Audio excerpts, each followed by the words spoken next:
Okay, so ngayon, pwede pahinto yung makina.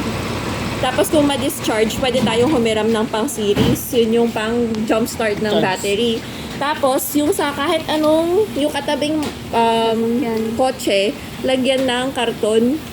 Maski hindi hang sa ibabaw para hindi magasgas. Okay po, pause.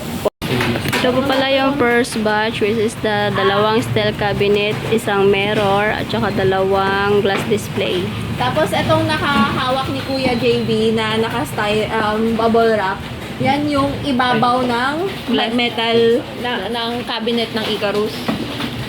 Ito yung poste ng cabinet ng Icarus. Lahat na lang dinala para sigurado kasi yung kabitan ng salamin, dalawa lang dyan yung kailangan. Pero para hindi na magbuklat dito, dalhin na lahat tapos iuwi na lang ni Rafi agad-agad yung hindi gagamitin. So again, mas yung poste na yan, total niyan 6, pero 4 lang dapat matira. Yung mga karton na yan, yan po yung mga levels ng glass display. Nasa taas ng cabinet, steel cabinet nilagay.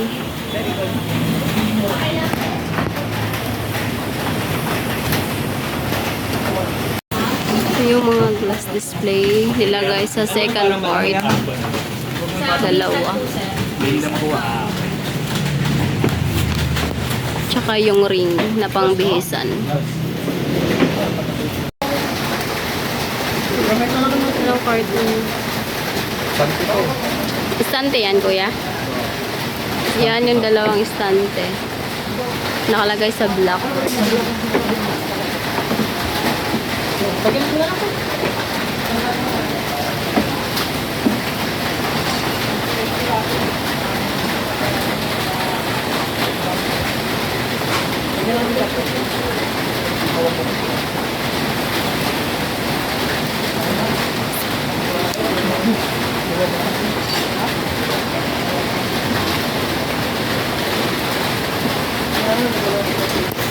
Kailangan nyo pa ng karton.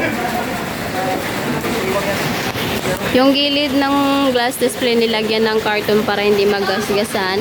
At saka yung dalawang wire rack nasan dito. Yung dalawang gun rack pala na black.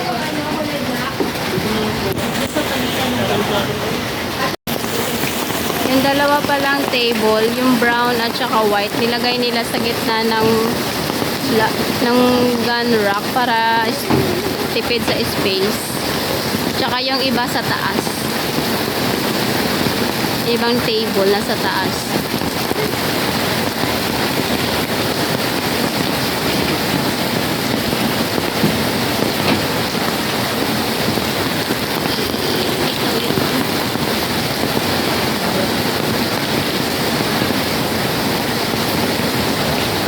Na masalamin nilagay po pala dyan sa gitna ng gun rack.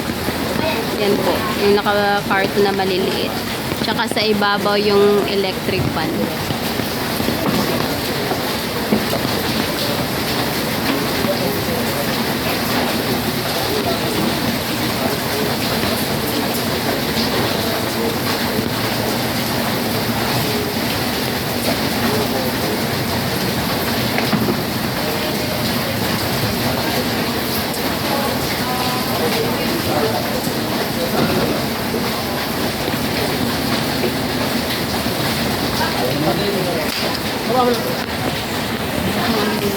Kuya, kung kaya daw palagay yung basta loob ng glass cabinet.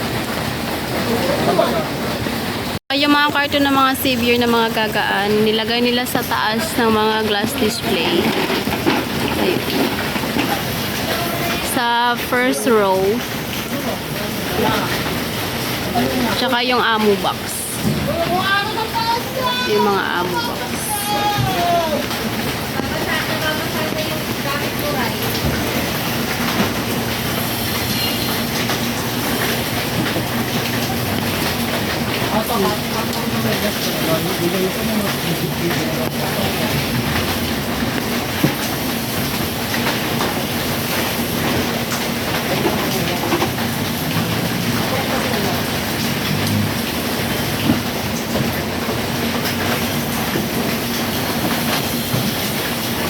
Wala na kayong bag? Wala nang bag yan na.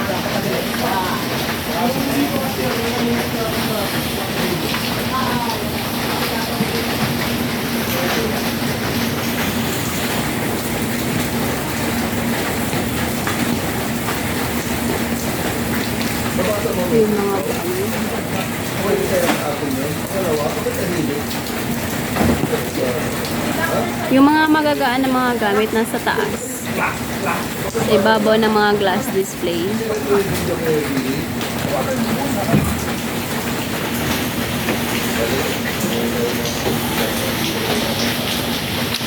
Mulan kasi kanina.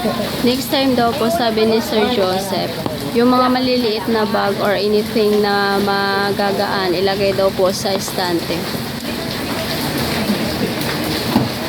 Kasi sayang daw po yung space ng loob ng estante, kaya dapat daw po lagyan ng mga magagaan na mga bagay.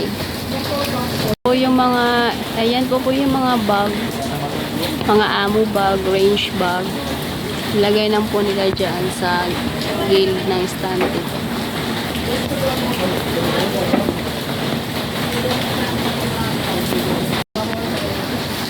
Bago pala patungan ng mga gamit yung glass display, lagyan muna sa ibabaw ng carton para protection siya.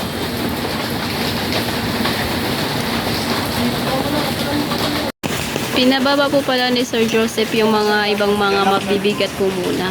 Kasi yung ibang carton, madami po kasing carton na mga severe bag o mga magagaan na mga bagay. Ilalagay daw po sa loob ng estante kasi sayang daw po yung space. Tsaka po ibabalik.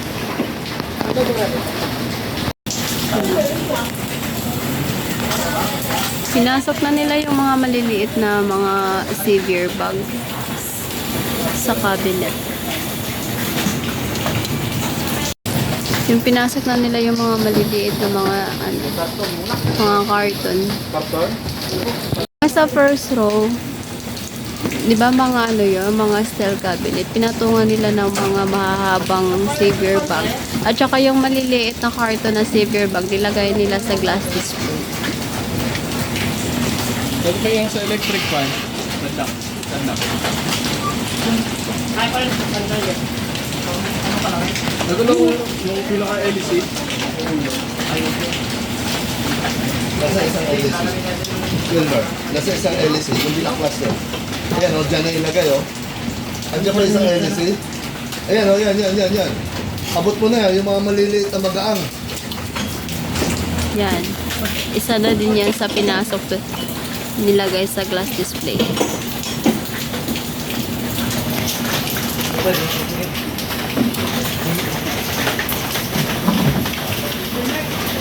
At itong mga mga gamit sa bahay, nilagay dito sa loob ng cabinet, ng steel cabinet. Yan po yung mga magagaan. Salamin, nilagay po nila ni Kuya Rapi doon sa ilalim ng gun rack. Kasama po sa ilalim ng gun rack yung dalawang table. Yung brown table at saka white table na mahaba.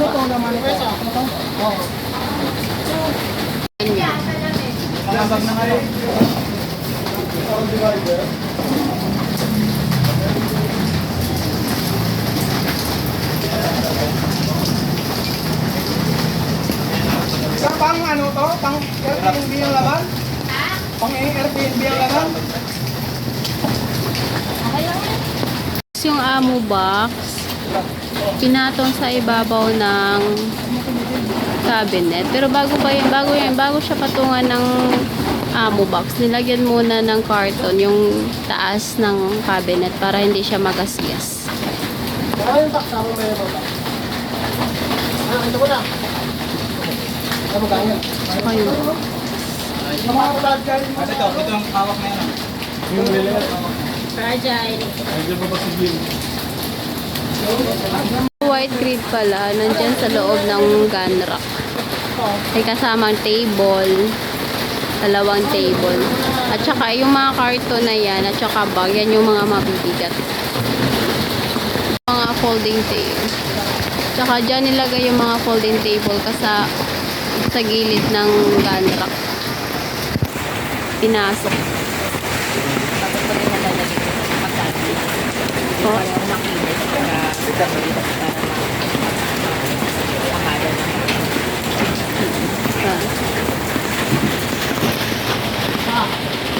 Kasul natin yung mga bak. Oo. Kapawin natin itong mga ano. Kukuha Stool rice kay Ina.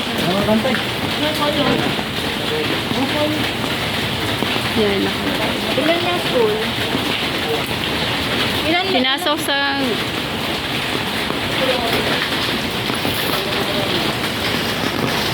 Tsaka yung... Alam yan, 6, kulang ng 4. Yung stall pala nilagay doon sa taas ng class display. Yung mga upuan na stool.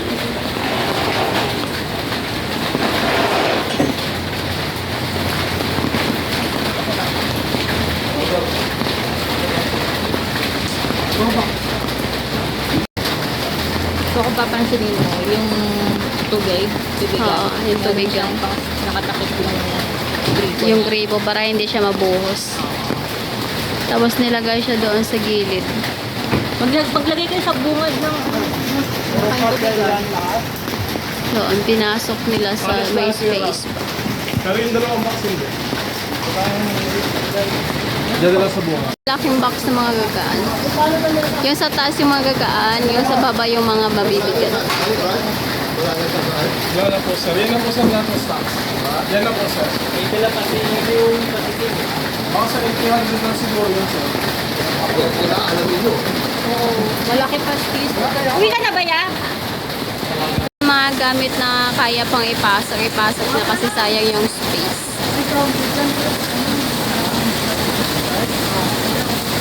Nali namin yan dyan mga extension ko.